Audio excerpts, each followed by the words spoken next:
We start with the latest on the coronavirus situation in South Korea.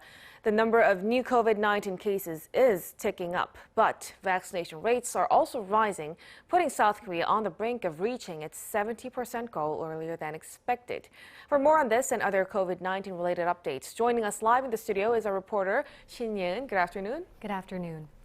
Yeon, let's start with today's infection situation. Right, so on Thursday, a total of 1,940 cases were confirmed, and this was a big jump from the day before when the caseload was in the 1,500s. All but 16 cases were locally transmitted, of which more than 80% came from the greater Seoul area. This is the 100th day in a row that the daily COVID-19 figures have been in the thousands. Well, again, alongside that, we're also seeing vaccinations gaining up to speed. How many people have been vaccinated as of now here in South Korea? The majority of the population have received both jabs, but to give you exact numbers, 60.8% of the total population are considered fully vaccinated. Vaccination rates have really picked up pace since July, when only 10% had received both jabs, and South Korea has expanded vaccinations by nearly 50% in just a few months. Well, that alone is an achievement for October. But are we expecting the figures to even go further up? Right, we are actually expecting that, and authorities believe that if vaccinations continue at the current pace, then the country could reach a vaccination rate of 70% within the next 2 weeks. Take a listen. We expect vaccination rates to surpass 70% in the week of October 25th. We'll do our best to reach this rate even sooner.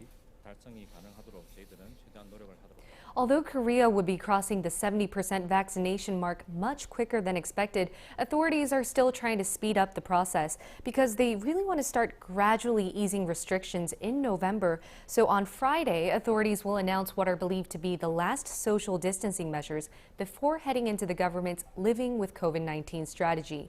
These measures take effect on Monday and will most likely last for 2 weeks. Many are expecting either an extension of the ones they're implementing now or potentially some forms of vaccine incentives.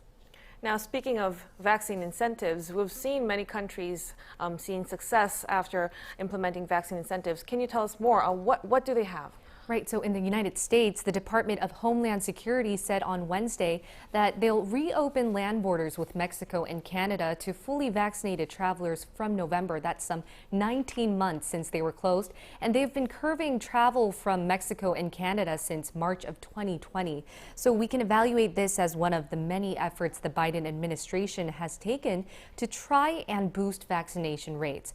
As of now, around 56% of Americans are fully vaccinated. And moving on to Singapore, we've actually seen vaccination rates as high as 83%. And now only the vaccinated are allowed to drink and eat at coffee shops and restaurants. Those that haven't been vaccinated can only order takeout food.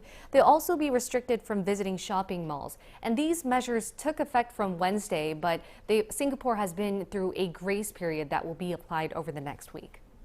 Now, we've gone over countries with, relatively high vaccination rates, but some other countries are still lagging behind. How is the situation in Africa? Right, so Africa is seeing very low rates. Only 7% of the continent's population has received a single dose. That's why the Director General of the WHO asked countries to refrain from using booster shots until more of the world gets at least one jab. Yes, getting global vaccination rate up is definitely important. It is. Well, Yeon, thank you so much for your report. We'll see you again tomorrow. Thank you.